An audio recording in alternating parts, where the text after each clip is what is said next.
So in this video, I'll talk about the discussion chapter, and I'll focus specifically on three things, namely what kind of content needs to be in that chapter. Secondly, I'll talk a little bit about the structure of it, and finally I'll explain what you should not do when writing this chapter. Before I start, I also wanted to quickly remind you of the range of services that I provide, so feel free to explore the links under this video, especially if you feel stuck at any point of either planning or implementing your study. So feel free to explore the services and ways in which I can help you.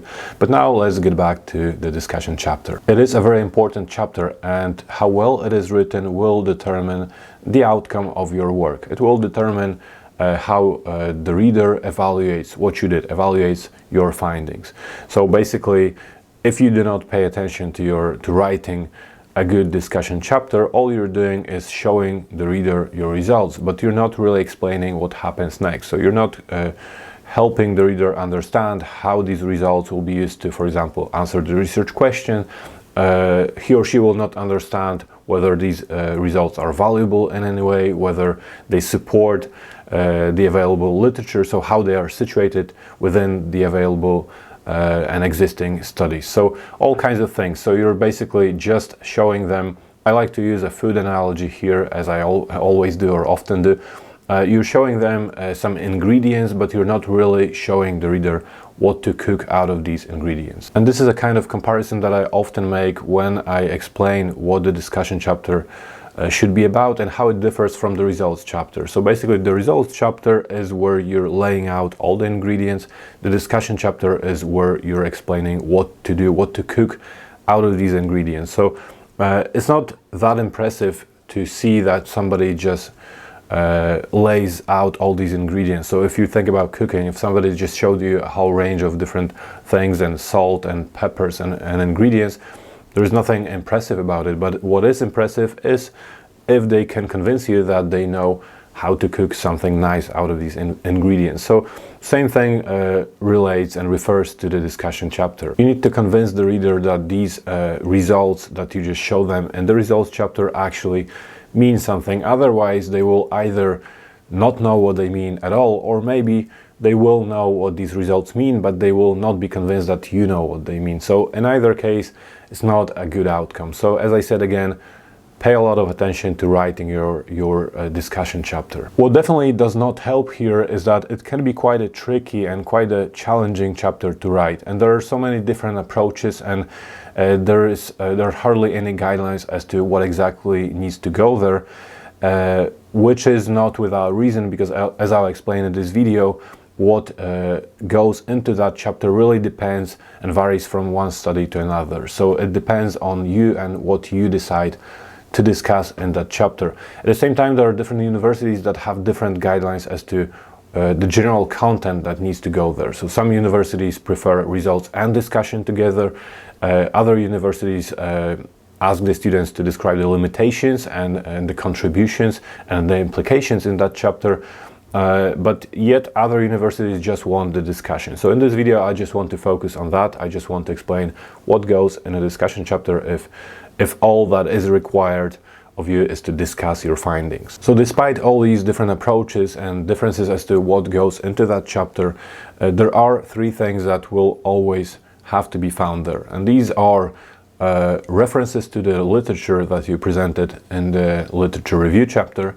The second thing is your voice, and the third one is the so-called so what. So basically explaining what next and explaining how the results help to answer the research questions and what happens next. All these things contribute to achieving the main aim of that chapter, which is to situate your research findings in terms of your research questions and to relate that back to the existing literature. So the first things that I mentioned, references to the literature, that's the first thing that you will hear about the discussion chapter, and that's definitely the most recognized characteristic of this chapter. In your results, you're showing the results, you're not really talking about the literature, and in the discussion you are trying to tie that back to the literature. So basically what's happening, it's easy to understand this chapter by looking at the whole structure of your dissertation again. So in the literature review, you are trying to educate the reader. I said it many times before in my other videos. The main purpose of that chapter was to teach the reader, to educate the reader, to make sure that they understand what you understand. They know what you know about this topic, and they know what they need to know in order to really understand your study, understand your dissertation. So that was the literature review chapter. After that, of course, you had your research design, where you said what you were doing and how you were gathering and analyzing your data, and then you were showing the reader, here is what I found. So you're showing them the results and the findings, or in the results chapter. And after that, in the discussion, you're basically saying, remember the literature from the literature review, remember the results that I showed you. Now let's see how these results can be related to the literature that I presented. So you want to talk about your findings and explain whether they contribute to the literature, whether they support what has been said before, whether they contradict what has been said before. So anything is a good outcome. So you don't have to worry about, for example, what happens if my results are completely different from what the literature says, or the opposite. What happens if they are the same? Is it still a valuable study? Because people often ask me that, and like I said, all of these are good outcomes. You don't have to worry about that, as long as you explain whether they are the same, whether they are different. Just you have to start referring back to what you were talking about at the beginning of your dissertation. Now, the second thing that I mentioned is your voice. So basically you want to be a little bit more subjective and express a little bit more of your voice than you did in the results. So in the results, again, you're expected to be quite objective and just to show things, but not to comment or take an attitude towards these things too much. Here, in the discussion, you are expected to show a little bit more of that voice. And don't worry, you don't have to be extremely subjective. Sometimes it's enough to say it was surprising or it was not surprising to find something. So that's already communicating some of your opinions about these findings. Including your voice also means interpreting the results. And this is also extremely important. That's another major thing that characterizes this chapter. So in the results, you're just expected, again, to be relatively objective, just to show what you found.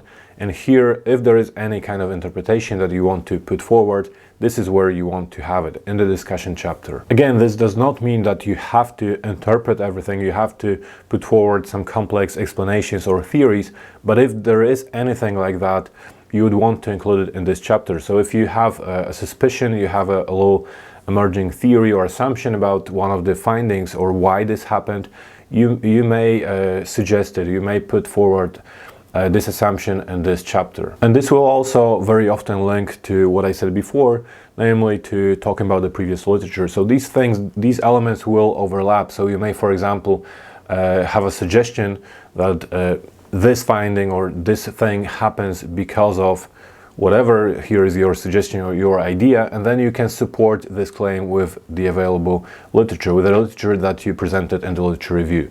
So as you see, all of this may overlap, all these different elements may overlap. And finally, the so what of your findings. What I mean here is mainly that you have to answer your research questions. So usually this happens throughout the results. So usually when you present the results, the reader can already understand how this answers your research question, but this will depend on the complexity of the study. Sometimes they will understand that, sometimes they will not understand that. Sometimes in the results you'll clearly show which results refer to which research question, and sometimes you will not. So sometimes you'll lay out all these results, but you want to really talk about individual research questions in your findings chapter. But here in the discussion is the final call for you to really clarify to the reader how these findings answer your research question. So this is very important. So now let's move on to the structure. I said before that it's very difficult to talk about the structure of the discussion. In fact, this is one of the reasons I think I hesitated for a long time whether I should record this kind of video. Until one of you actually pointed that out recently and asked me why I haven't. But the structure is quite a tricky thing in the discussion chapter, because there is no single way as to how to structure it. So basically you will choose, based on your results, you will choose what kind of approach you want to follow. You'll choose what you want to highlight and what you want basically as that backbone or that core of this chapter. So you can, for example, organize the discussion chapter according to the research questions. So you can have the different subsections, and each of them would correspond to one research question. And then underneath, you'll basically discuss and explore everything relevant to the research question. So again, you'll have all these three elements that I mentioned. So of course, you'll talk about any interpretations and how you found these findings, whether they were surprising, how they refer to the literature that you previously presented, and then of course how we answer the research question. So that's if you decide to organize the discussion by each of the research questions that you have. But then you also have other approaches to how you may organize your discussion. So you may, for example, organize it by the themes. You can have some major themes as your subsections, and again, within each theme you would have this separate discussion. This is a little bit similar to the results. When I talked about describing the results, you can do the same. You can either go by the research questions or you can go by individual themes. And another common thing to do in the discussion, and I know that's when I talk to some of my students, some of them really prefer this option, is to organize the discussion around a certain theory. So perhaps you have a certain theory in mind, a theory you previously discussed in your literature review, and perhaps it's just almost inevitable and feels very natural to refer your findings to that theory. Maybe that was your main aim. Maybe you wanted to see how they fit within that theory, in which case it is a good idea to have this whole discussion centered around that theory. So you may remind the reader of that theory and then discuss your findings and try to relate your findings to all these different elements in that theory, whatever that theory is. So basically the whole discussion will be centered around that theory, around your findings, how they contribute maybe, or how they support or maybe how they disagree with that theory. And while doing so, again, you'll of course talk about the literature, which is that theory, and you will show a lot of critical voice and your voice showing how your findings help answer the research question and how you can apply them to that theory. So again, you have all these three elements overlapping. And finally, in some approaches, such as grounded theory, you may of course come up with your own theory. So I've seen that being done also. So in the results you're showing all the different elements, everything that you found, and then you're using the discussion to put forward your theory. So that's I would say quite an extreme case of each of these elements that I mentioned, especially the ones that have to do with your voice and the so what and the research questions, because here you're using that whole discussion to really make a lot of new assumptions and put forward a lot of new things and a lot of interpretations. So I would say that especially in the approaches where the generation of a theory is the main aim of your study, this is usually where you want to do that, in the discussion. So this is of course not a comprehensive guidelines for how to structure your discussion, but as I said before, this is because it's very hard to actually have a universal structure.